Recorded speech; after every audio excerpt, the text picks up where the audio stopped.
Now, when asked which country is in the stronger negotiating position, US President Donald Trump said that it is Russia, calling it a much bigger country. He also added that if he had not been president, the world could have faced World War III. Now, Trump described the situation as a major problem for Europe, saying that they are not handling it well. My colleague Akanksha Swaroop continues to be with us. Akanksha, thank you for joining us. You know, the context of these remarks?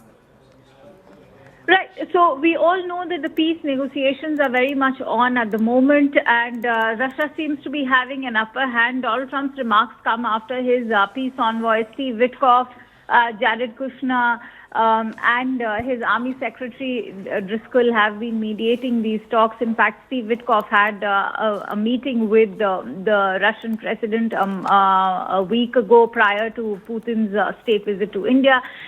He also briefed President Trump about Putin's meeting with Steve Witkoff. So the peace mediation is very much on at the moment. Ukraine and its President Zelensky, along with the European allies, have been accusing US of mediating a peace plan which is heavily in favor of Russia. There was a meeting earlier in Geneva as well where that entire 28 piece plan was brought down to 19, and they're still working on the nitty-gritties.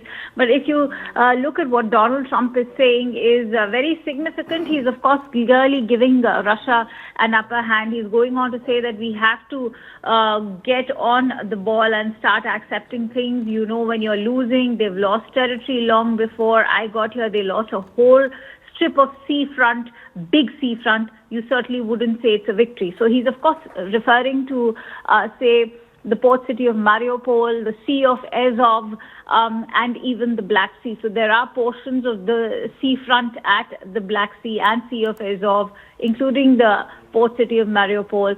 These are all very critical properties and regions for Ukraine, which they have lost out to Russia. Not to forget the most fertile region, which is the region of Donbass, that comprises Donetsk and Luhansk. These are industrial, fertile regions, extremely minerally rich in minerals, and that is why these are the territorial concessions which perhaps are becoming the bone of contention. Ukraine is not willing to give up on them. Russia has already occupied them.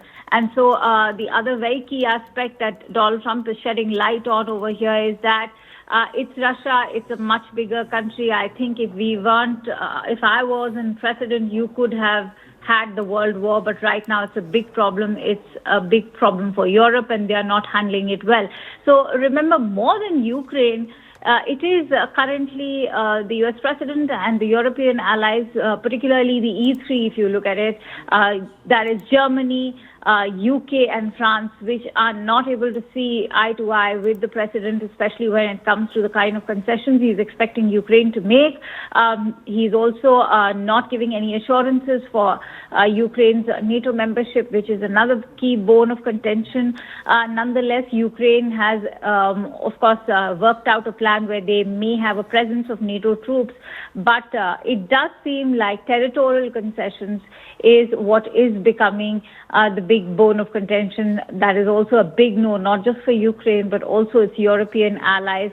And Donald Trump standing firm that if Russia has already occupied this land during the war, it's highly unlikely that they will give up on their own territorial gains in this entire war, which, remember, has been grinding on for nearly 4 years. In February of 2026, it will be completing 4 years. Ayusha.